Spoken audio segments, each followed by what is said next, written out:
The first voice you hear every morning shouldn't be the world's. It should be your own, because the words you speak to yourself before the world speaks to you become your reality. Every morning you wake up with a choice to be passive in your own story or to speak life into your soul. Before the chaos of the day begins, before the doubts creep in, before anyone else has a chance to define you, you must define yourself. The most powerful transformation begins not with action but with intention. And that intention is set by the words you declare to yourself when the sun rises. These aren't just affirmations, they are anchors. Reminders of who you truly are beneath the noise, beyond the fear, and above the distractions. Start each day by telling yourself these 9 powerful truths. And you won't just survive the day, you'll command it. Number 1, I am not my past. I am the architect of my future. Each new sunrise brings a blank slate. Refuse to let yesterday's failures, regrets, or pain chain you to a version of yourself you've outgrown.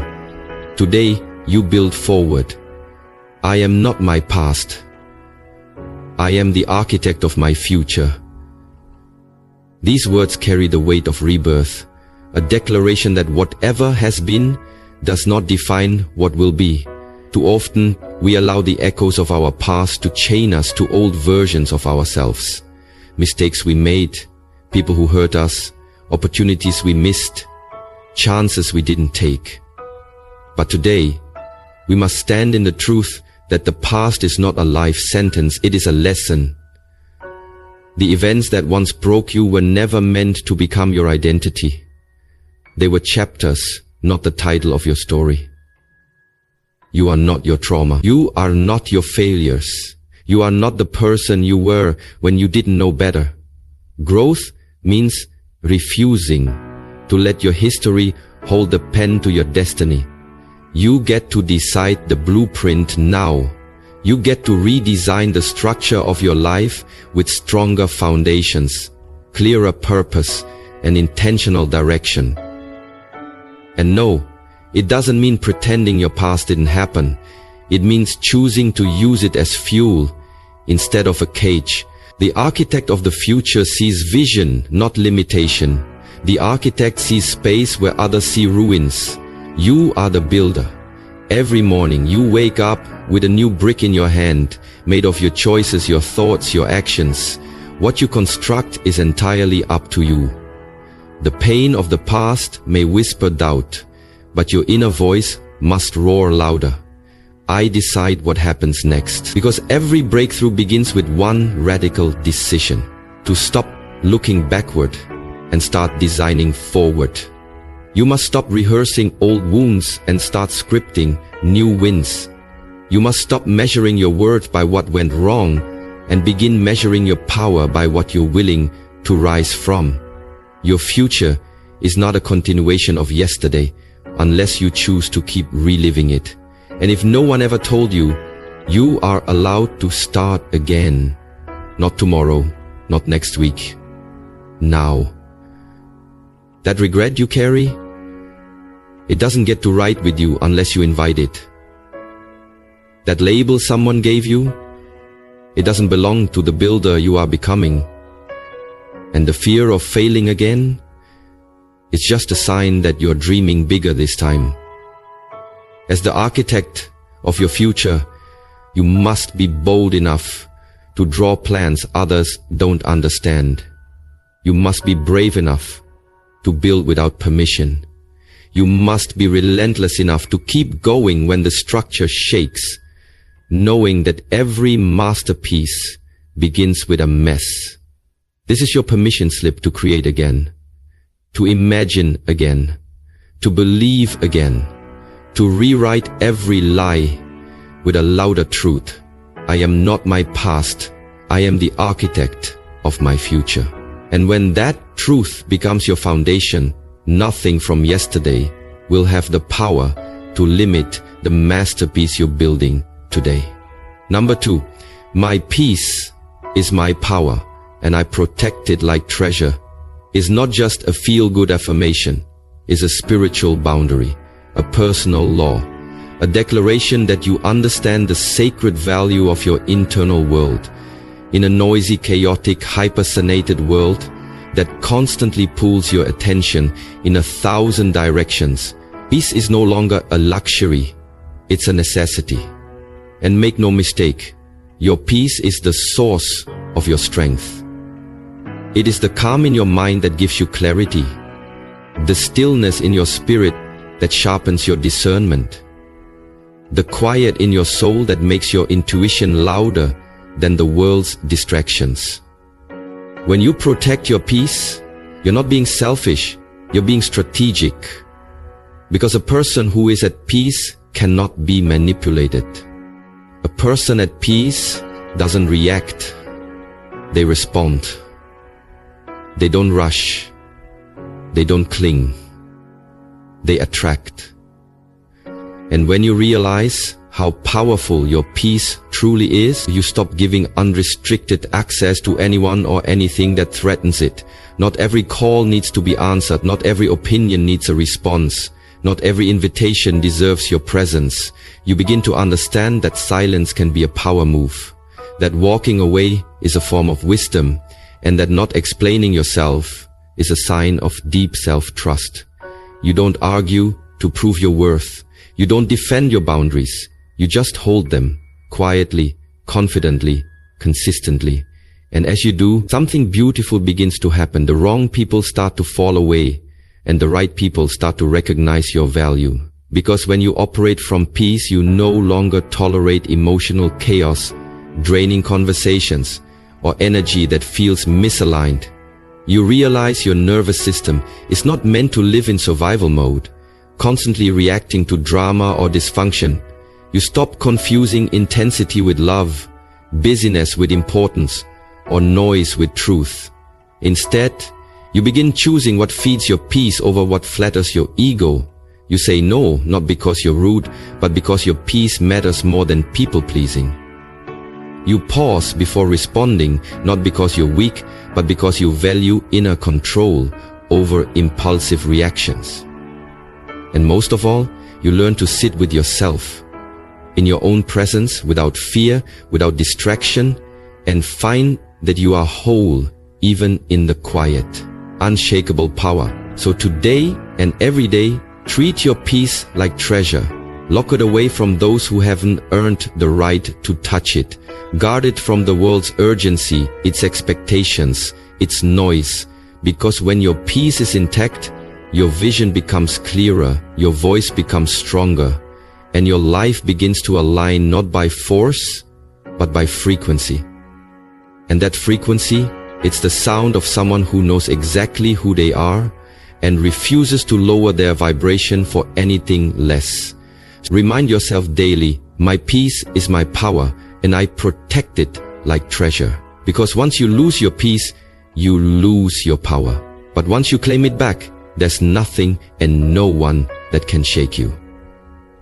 Number 3.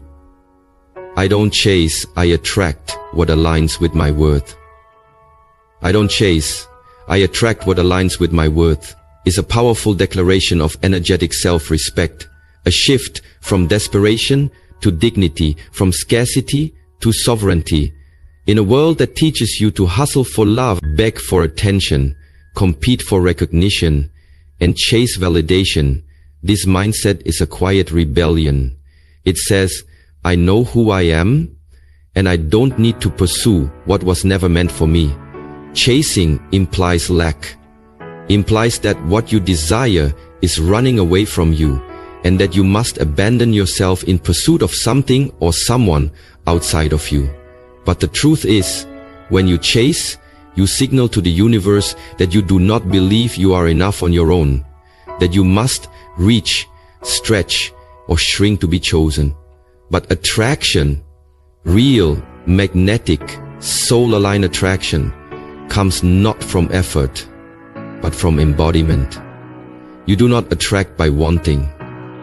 You attract by becoming. You attract what matches your vibration, your standards, your beliefs about your own value. And that means the inner work must come first. The moment you stop trying to convince the world of your worth and start living in a way that reflects it, everything begins to shift. You stop settling for halfway love. You stop begging for opportunities. You stop forcing connections. Instead, you stand still, rooted in your truth, and let what is aligned gravitate towards you. This doesn't mean you do nothing. It means your energy does the heavy lifting. You still take inspired action, but it's no longer driven by fear or lack.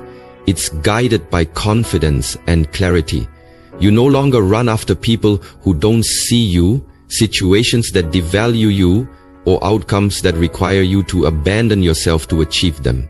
Instead, you hold your frequency. You create space for what's meant to come. You know that what is yours cannot miss you, and what misses you was never meant to stay. And yes, this requires patience. Yes, this requires faith. But more than anything, it requires self-worth. An unshakable belief that you do not have to hustle for your place in anyone's life, for your shot at success, or for your sense of peace. Because when you operate from this level of alignment, you become magnetic. You start to see that the universe mirrors your self-perception. When you raise your standards, the energy around you rises too. You begin to attract people who respect your boundaries, opportunities that match your purpose, and experiences that reflect the love you've already given yourself. So you stop chasing, because you finally realize the most powerful version of you doesn't run after anything. They attract.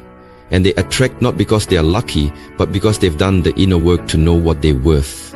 So repeat this to yourself like a sacred mantra. I don't chase. I attract what aligns with my worth. Not because you're entitled, but because you finally understand alignment is not about effort, it's about energy.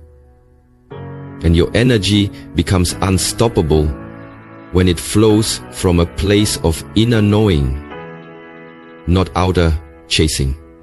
Number 4, discomfort is my classroom, and I show up ready to grow. It's a mindset shift that separates the stagnant from the evolving, the ordinary from the extraordinary, the reactive from the resilient. Most people run from discomfort, treating it like a punishment, but the awakened understand that discomfort is a signal, a sacred invitation to level up. Growth never happens in the comfort zone. It happens when your back is against the wall, when the old you starts to feel too small, when life stretches you beyond what's familiar and asks you to rise into something greater. Discomfort is not the enemy, it's the assignment. It's the inner pressure that forms diamonds, the heat that forges steel, the resistance that builds muscle. Every challenge, every uncomfortable moment, every situation that makes your heart race or your hands shake is not here to break you, it's here to teach you. And when you show up with that mindset, you stop avoiding hard things and start engaging with them like sacred lessons. You stop asking, why is this happening to me? And start asking, what is this trying to teach me? Because discomfort teaches you where you're still triggered, where you still carry fear, where your boundaries need strengthening, where your self-worth still needs anchoring. It reveals the parts of you that are unfinished, unhealed, unchallenged, untested. And instead of shrinking from that truth, you face it. You lean into the discomfort like a student eager to learn, knowing that what feels heavy now will soon feel like strength. You begin to welcome uncomfortable conversations, not because they feel good, but because they're necessary. You willingly enter situations that stretch you, not because they're easy, but because they sharpen you. You sit with emotions that make you uneasy, not to suffer, but to understand. That's growth. That's transformation. The more you lean into discomfort with curiosity instead of fear, the faster you evolve. And that's the secret most people miss. Growth is not glamorous. It's messy, it's lonely, it's awkward, but it's sacred. And every time you show up, when it's inconvenient, when it's hard, when it challenges your identity, you are earning your next level. You are becoming the version of yourself that your future needs. So instead of praying for an easier path, pray for the strength to walk the one that grows you. Instead of wishing for comfort, ask for clarity, ask for courage, ask for the lesson. Because once you understand that discomfort is not punishment but preparation, you stop resisting it and start rising through it. And the more you grow, the less intimidated you become by life's tests, because you know they are shaping you into someone who no longer fears challenge, but welcomes it. Someone who doesn't just survive storms, but learns how to dance in the rain. So say it loud, say it often, and say it like a vow. Discomfort is my classroom, and I show up ready to grow. Because the soul that embraces discomfort becomes unstoppable, and the life that follows becomes unrecognizable. Number 5. I forgive myself for yesterday and choose grace today. Is a powerful act of self-liberation, a conscious decision to stop dragging your past mistakes into your present moment and weighing down your future with regrets you no longer need to carry. Every single person walking this earth has moments they wish they could rewrite. Words they shouldn't have said. Actions they wish they could undo. Times when they didn't show up as their best self because pain, fear, or confusion clouded their judgment. But healing begins the moment you stop punishing yourself for being human. Self-forgiveness is not about pretending it didn't happen. It's about acknowledging it with compassion, learning from it and choosing not to let it define who you are becoming. You are allowed to grow beyond the person you were yesterday. You are allowed to make mistakes and still be worthy of love, peace, and progress. You are allowed to give yourself grace without waiting for the world to approve of your healing. When you hold on to guilt like armor, you block your own transformation. When you carry shame like a shadow, you dim your own light. But when you forgive yourself, not just mentally, but deeply, spiritually, you begin to unchain your soul from the weight of what was. You begin to speak to yourself with the same compassion you offer others. You stop letting your inner critic run the show and start letting your higher self lead the way. Forgiving yourself doesn't make you weak. It makes you free. Free to move forward. Free to choose better without being haunted by what you didn't know back then. Every day is a new canvas, but you can paint something beautiful if yesterday's mess is still smudged all over it. Grace is the reset button that says, I honor who I was, but I'm choosing to become someone better today.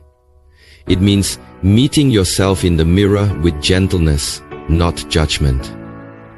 It means saying, yes, I stumbled, but today I rise.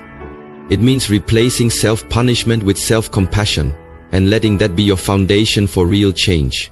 Because no lasting transformation grows out of shame. It grows from love. The moment you begin to love yourself through your flaws is the moment you unlock the strength to evolve. So speak it like a prayer. Live it like a truth. I forgive myself for yesterday and choose grace today.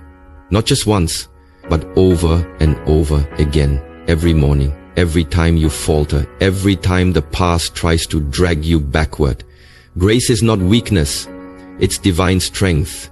And when you choose it daily, you give yourself permission to grow, to heal, and to become someone your younger self would be proud of. Let today be that choice.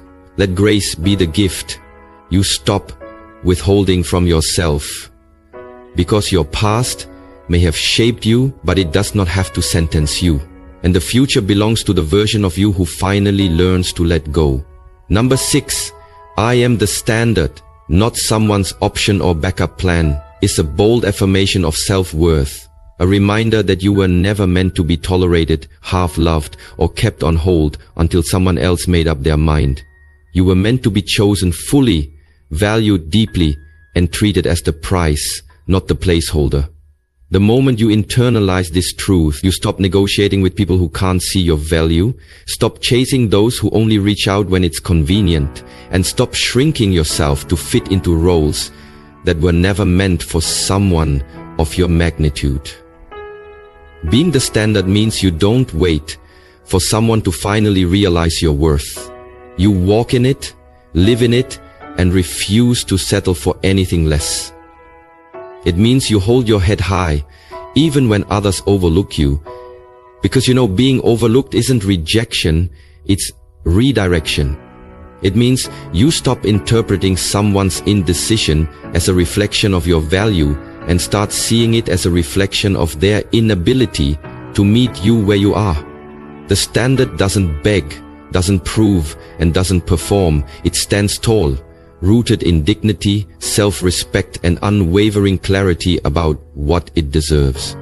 When you become the standard, you raise the bar not just in your relationships, but in how you speak to yourself, how you treat your body, how you allow others to access your energy. You stop letting people breadcrumb you with inconsistent affection, vague promises, or delayed commitment, and instead you align only with those who meet you with intentionality, effort, and truth. Being the standard means you are no longer emotionally available to people who can't meet you at the level you've worked hard to rise to. It means you don't wait in emotional limbo, hoping someone chooses you someday. You choose yourself today, fully, without apology. And yes, that may mean being alone for a while. It may mean letting go of the almosts, the maybes, the if-onlys. But that space you create, it becomes sacred ground where your real worth begins to bloom. Because once you stop seeing yourself as a backup plan, the universe stops sending you people who treat you like one. You start attracting those who match your frequency, your self-love. You start living in such a way that even your presence feels like a privilege, not because of ego, but because of earned confidence. You have survived too much, grown too far, and healed too deeply to go back to accepting crumbs when you were made for the feast. So declare it now, and declare it loudly. I am the standard, not someone's option or backup plan. Not just in love, but in friendships, in how the world meets you. Because when you carry yourself like the standard, the world eventually rises to meet your level or gets left behind. And that's how you honor the divine within you, not by settling, but by standing firm in your knowing you are enough, exactly as you are, and you deserve nothing less than full presence, full commitment, and full recognition. Number 7, my focus is my freedom. I don't waste energy on what I can't control. It's not just a mindset, it's a strategy for inner peace, a shift from survival mode to empowered living, a declaration that you are no longer available for emotional chaos, mental clutter, or the draining illusion that you must fix, chase, or manage everything and everyone. So many people live exhausted not because they are doing too much, but because they are focused on the wrong things. They obsess over how others see them, worry about outcomes they can't influence, argue with opinions that don't matter, and try to force situations that are not aligned. But real power begins the moment you reclaim your focus. Your energy is your currency. What you give attention to grows. So why pour that energy into things that rob you of your peace? When you focus on what you can control, your mindset, your boundaries, your responses, your effort, you step into alignment. You stop being a prisoner of circumstances and start becoming the master of your space. This doesn't mean you're passive or indifferent. It means you're wise enough to know the difference between concern and control, compassion and codependency, purpose and perfectionism. You stop chasing closure where it won't be given, stop expecting apologies from those incapable of growth, and stop needing approval from people committed to misunderstanding you. Instead, you redirect your energy inward, into your goals, your growth, your healing. You protect your focus like it's sacred because it is. Your focus determines your quality of life. When your focus is scattered, your peace is shattered. But when your focus is clear, your path becomes unstoppable. You don't react to every trigger. You don't engage every conflict. You don't try to control outcomes. You learn to control your outlook. You choose stillness over urgency, direction over distraction, and purpose over pettiness. And in that space of clarity, you find your freedom. Not because the world becomes easier, but because you've become centered. When the noise gets louder, you get quieter. When the chaos swirls, you stay grounded. Because now you understand, anything that costs your focus is too expensive. You no longer participate in cycles that steal your energy and offer. You no longer sacrifice your peace to win arguments, to fix people, or to prove your worth. You've outgrown the need to control and stepped into the power of conscious choosing. So let others do what they will, say what they want, believe what they must. That's not your lane. Your lane is elevation. Your lane is discipline. Your lane is peace. You stay in your lane and your energy stays intact. So today and every day forward, say it with unwavering certainty. My focus is my freedom. I don't waste energy on what I can't control, because the moment you protect your focus like your future depends on it, is the moment you stop surviving and start thriving in your own power. Number 8, everything I need is already within me. I just need to act like it. Is the awakening truth that ends the search outside of yourself and calls you back home to the power you've always carried, even when you forgot it was there. We're taught from a young age to seek validation, guidance, strength, and security from external sources, parents, teachers, society, relationships, even success itself. But the moment you realize that your inner world holds the keys, the answers, and the resilience you've been chasing, you stop begging for what you already possess. You stop doubting your instincts, stop waiting for someone to save you, and stop holding your breath until the world gives you permission to rise. Inside of you is courage, waiting to be claimed, wisdom, waiting to be trusted, and creativity, waiting to be expressed. Your intuition is not broken. It's buried beneath layers of fear, conditioning, and overthinking. Your strength has not disappeared. It's been waiting in silence, watching to see when you'll stop playing small and step into your truth. When you act like everything you need is already within you, you take responsibility for your healing, your choices, and your growth. You stop saying, I don't know how, and start saying, I'll figure it out. You stop saying, I'm not enough, and start asking, what part of me have I not activated yet? You stop trying to become someone else, and you start becoming more of who you are. This mindset doesn't mean you don't seek help or guidance, but it means you recognize that help is a tool, not a replacement for your own inner knowing. It means you use support as a bridge, not a crutch. You understand that while others can inspire you, mentor you, even love you, they cannot awaken your power for you. That is your job. And when you act like everything you need is already inside you, you begin walking differently. You speak with more authority, not from arrogance, but from alignment. You move with intention, not hesitation. You stop performing for approval and start living in your truth. Even if it's quiet, even if it's misunderstood, even if it takes time. And yes, it takes courage, because claiming your inner power means taking ownership of both your potential and your excuses. But the freedom on the other side of that choice, unmatched. Because once you stop outsourcing your power, no one can ever hold it hostage again.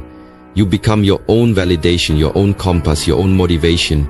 You realize you are not lacking, you are layered. And every layer you peel back reveals more of the greatness you were born with. So say it until you believe it. Live it until you embody it. Everything I need is already within me. I just need to act like it. Because the version of you acts like it, that version builds empires, breaks cycles, and becomes unstoppable. Not because they were given power, but because they finally remembered they already had it. Number 9, today is not just another day, it's another opportunity to rise.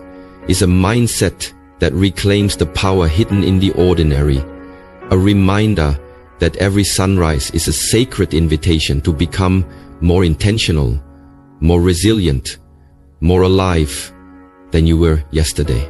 Too many people wake up on autopilot, scrolling, complaining, rushing through routines, forgetting that the very fact they opened their eyes is a gift denied to millions. But the ones who rise above the noise, the ones who change their lives, are the ones who treat each morning like a blank canvas, not a recycled rerun. This day, right here, right now, is a door, not a dead end. It doesn't matter how yesterday ended, how far behind you feel, or how dark things looked last week. What matters is that life gave you another chance to rise, to show up, to course correct, to plant something powerful in the soil of this moment. Rising doesn't always look loud. Sometimes it's quiet discipline. Sometimes it's choosing peace over proving a point, showing up when you feel unseen, doing the hard thing even when no one claps for you. Rising means becoming more of who you're meant to be, even when the world pulls you toward who you used to be. Even when the world pulls you toward who you used to be. It means waking up and deciding, I will not waste this breath. I will not squander this time. I will not let the weight of the past steal the potential of today. Every challenge is an opportunity to prove to yourself that you're not the same version you once were. Every setback is a setup for the comeback you're capable of. You rise when you remember your vision, your worth, your why. You rise when you honor your standards, even when it's lonely. You rise when you refuse to let fear talk you out of action. And it's not about being perfect, it's about being present. Being aware that this day, this hour, this minute can shift your entire trajectory if you choose it with clarity and courage. Some people will waste today in bitterness, comparison, or distraction. But you've decided that today is sacred.